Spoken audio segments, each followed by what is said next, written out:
Hello, welcome to Kitchens That Nourish the Soul, the Feng Shui way.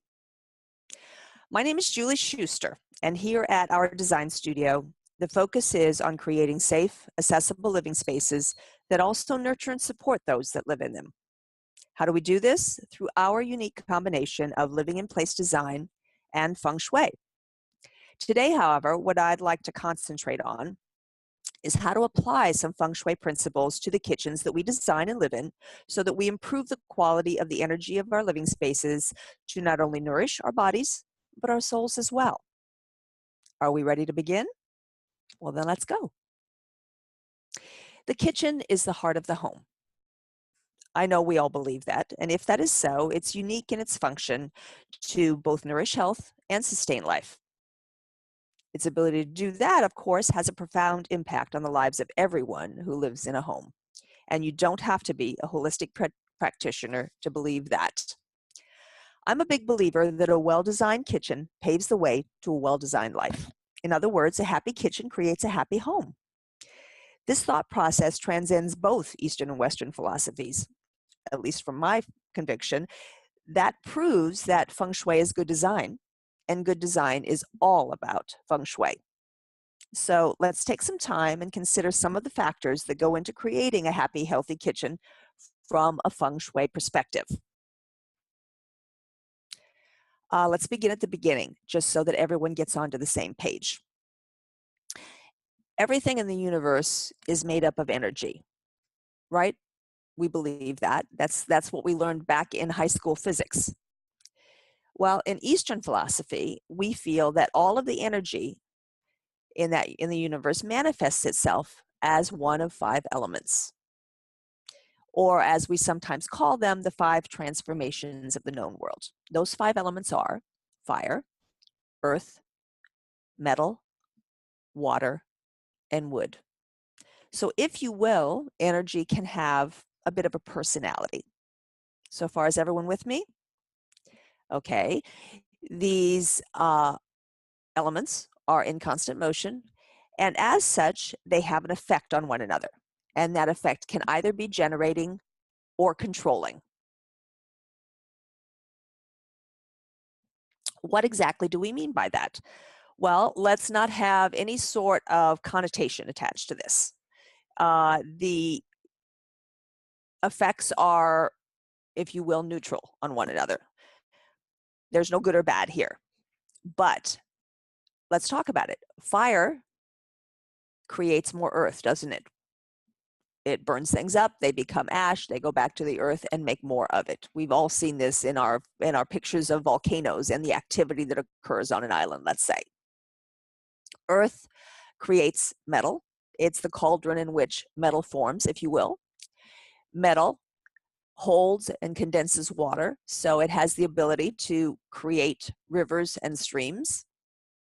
Water obviously nourishes wood, and wood feeds fire, right? So there's our nurturing or generating cycle, if you will. Conversely, fire will melt metal. Metal can chop and break wood. Wood, when it grows and becomes larger, breaks earth, doesn't it? Earth dams water, and water, of course, can douse fire. So the elements definitely have an effect on one another, right? Is everybody with me? We're not going to assign good or bad to this. We just accept what is. Okay, so let's go back to the kitchen for a moment and talk about it. What's the most prominent element in a kitchen? Well, I'm showing you. You don't have to guess. And I'm sure you understand that it's fire. How does fire get into the kitchen? Well, it comes through our stove, our oven, our microwave, any type of cooking device. Let's also remember that it's neither intrinsically good nor bad, but it does have an effect. It has the ability to burn up or destroy. And if it does that to positive energy before we get a chance to direct it to our purposes and are nurtured and supported by it, that is bad. Okay, so is everyone with me? Well, good then. Let's go back into the kitchen.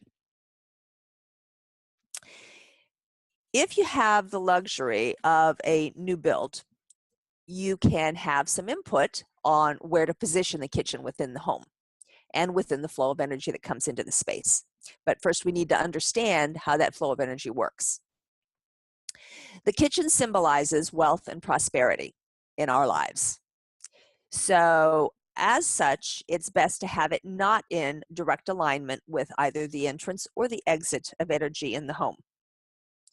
So, having it within sight alignment of the front door of our homes is not an auspicious thing to do. Here we're looking at a floor plan where we have the entrance to the home right here, which is the entrance of all auspicious energy, so much so that it has a name. It's called the mouth of Qi.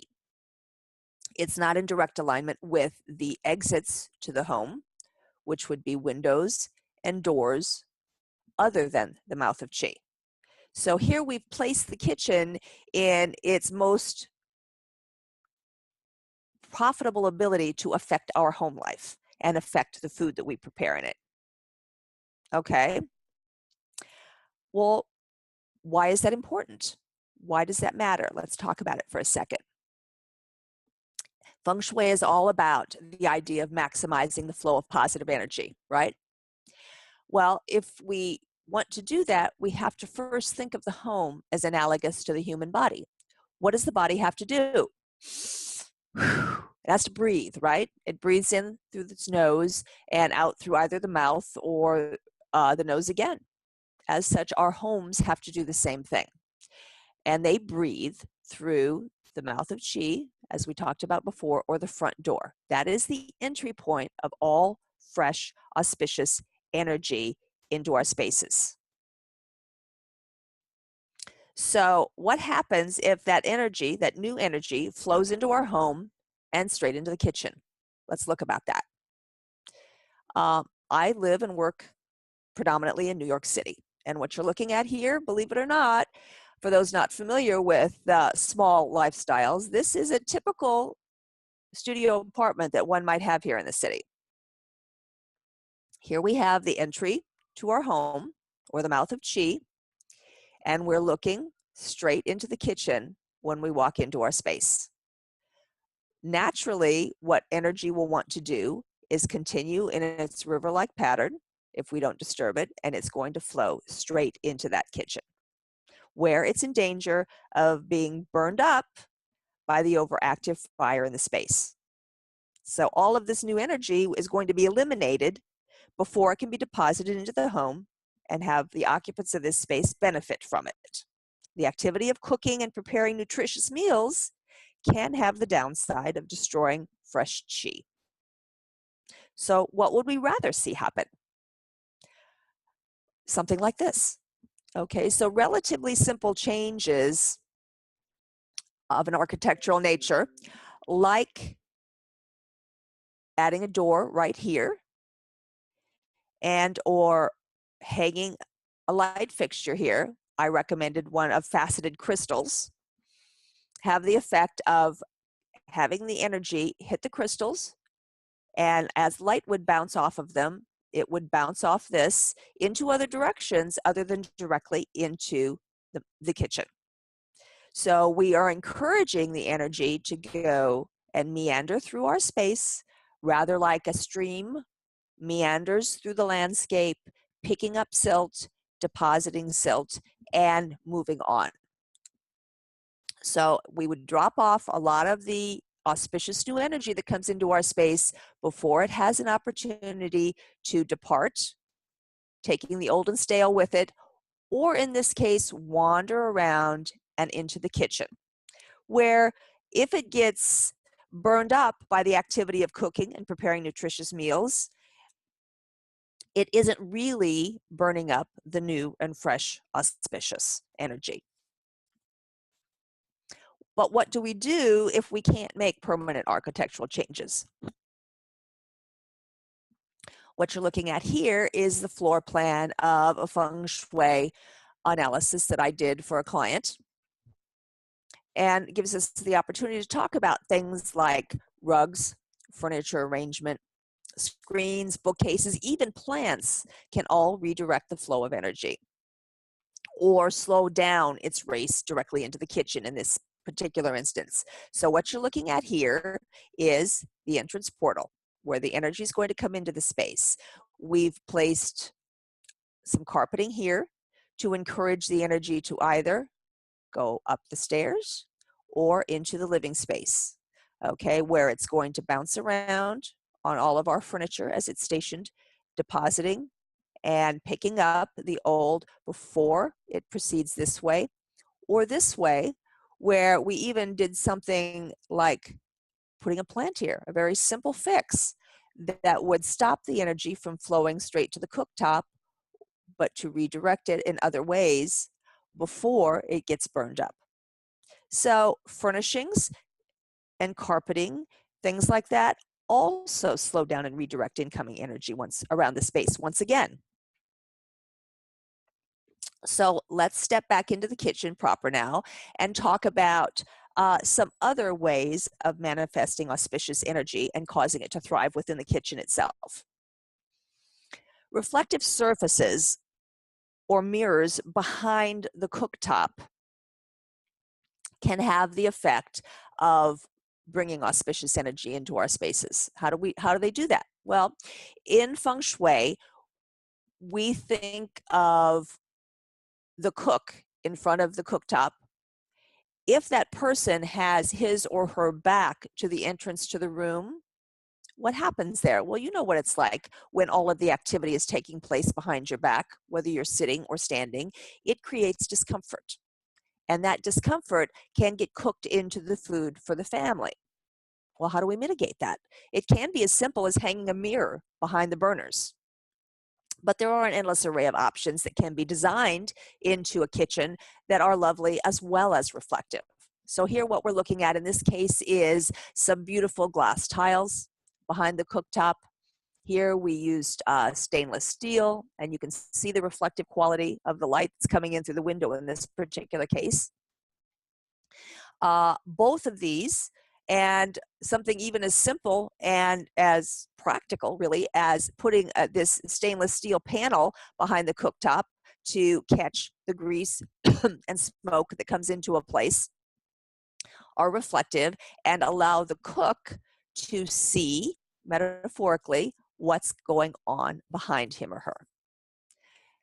Also, having a reflective surface behind your burners multiplies the nutritional value of the food that's being prepared in that kitchen, as well as increasing the comfort of the cook. So that contentment gets cooked into the food that's distributed to everyone in the space. Pretty cool, right?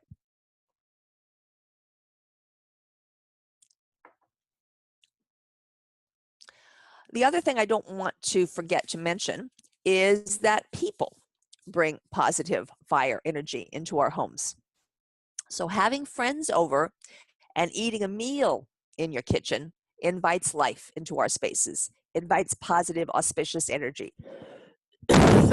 So whenever possible, it's great to design a kitchen that has a place to eat within it, even if it's just some breakfast bar stools.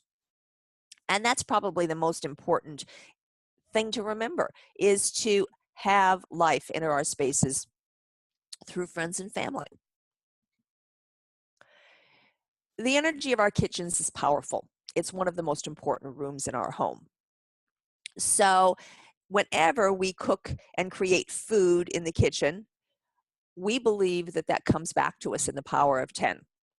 So creating a kitchen with Feng Shui in mind is an exciting opportunity to invest in the health and well-being of us, our clients, and by doing so, it gives us a powerful way to impact our clients' lives and our own. Thank you.